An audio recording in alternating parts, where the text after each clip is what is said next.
नमस्कार साथियों, यमराज की 3 बातें। किस किस समय सच बोलना पाप होता है, यानी कि किस टाइम पे सच बोलने से पाप होता है। नंबर 2, किस समय झूठ बोलना से धर्म होता है। क्या सदैव सच बोलना सही है। ये तीनों प्रश्न चल रहे थे। वहाँ पर बड़े बड़े विद्वान ऋषि सभी इकट्ठे बैठे हुए थे। सभी इस बात पर चर्चा कर रहे थे भी हमें झूठ कभी नहीं बोलना चाहिए, झूठ बोलने से पाप होता है। किसी ने कहा भी किसी टाइम पर हम झूठ बोलते हैं उसका भी बहुत बड़ा धर्म होता है, और किसी ने कहा भी सदा सच बोलना चाहिए, झूठ बोलने से पाप होता है।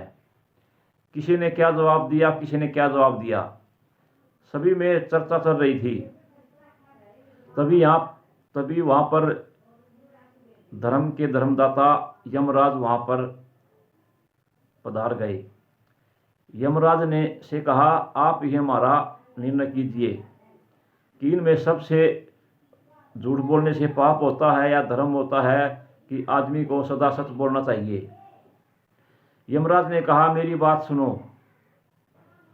एक समय का जिक्र है, दोनों भाई इकट्ठे रहते थे। एक भाई था वो कभी भी झूठ नहीं बोलता था, और दूसरा भाई था वो हमेशा झूठ बोलता था,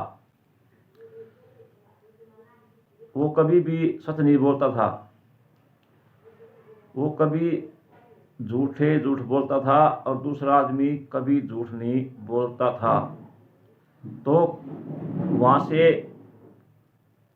2-3 आदमी थे, वह गौ माता को लेकर जा रहे थे।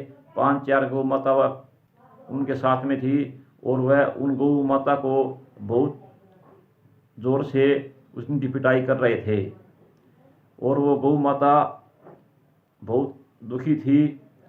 उन्होंने सोचा भी हम यहाँ से भाग जाएं तो बहुत अच्छा होगा, नहीं तो ये हमें मार डालेगा। तो वो गाय को लेकर जा रहे थे, तो वो गाय वहाँ से गायब हो गई, भाग गई, इकट्ठी नहीं रही। तो वह गाय को ढूंढ रहे थे। सबसे पहले उसने वो मिला जो कभी झूठ नहीं बोलता था। उससे कहा, भी आपने गाय देखी। उसने कहा, हाँ हमने गाय देखी, वहाँ पर गई हैं, आप जल्दी जाओ, गाय मिल जाएंगी। दूसरे को रास्ते में वो दूसरा भाई मिला, उससे पूछा। उसने कहा, नहीं मैंने गाय नहीं देखी, मुझे क्या पता तुम्हारी गाय कहाँ गई। तो इस प्रकार उसके झूठ बोलने से उन गौ माताओं की जान बच गई, और उसके सच बोलने से गौ माता मारी गई। तो यह सब कुछ हो जाने के बाद उन दोनों भाइयों की मृत्यु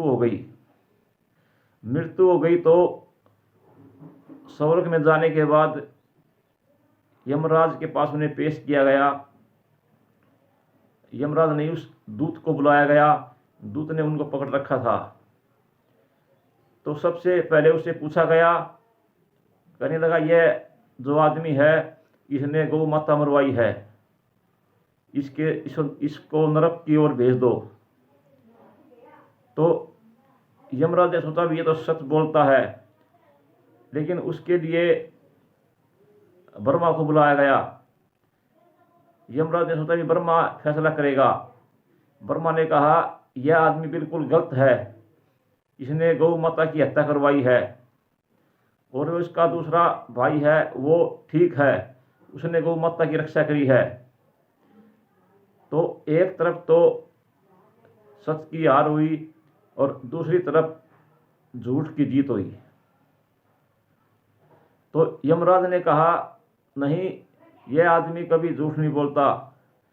तो उसने कहा, नहीं इसने सत्य भी नहीं बोला है, इसने गौ माता को मरवाया है, इसे नरक की ओर भेज दो। तो ऐसा कहने पर उसे नरक की ओर भेज दिया और उसे स्वर्ग की ओर भेज दिया। तो इसी प्रकार यमराज ने दोनों बातों का निर्णय किया, भाई हमें कभी ऐसा वक्त आता है हमें झूठ बोलना पड़ता है, और कभी ऐसा वक्त आता है कि सच बोलना पड़ता है। और एक टाइम ऐसा भी होता है आदमी को कभी भी झूठ नहीं बोलनी चाहिए, सत्य ही काम आता है। साथियों, झूठ की जगह झूठ काम आता है, सच की जगह सच आता है। अगर किसी की जान बच जाए तो वो झूठ नहीं, वो सच होता है। इसलिए झूठ बोलो तो ऐसे बोलो कि जो हमारे जीवन में काम आए। बेमतलब की झूठ मत बोलो, झूठ उसे टाइम बोलो जिसे हमारे सबको फायदा हो और हम पे सबकी कृपा बनी रहे। सबको हाथ जोड़कर धन्यवाद।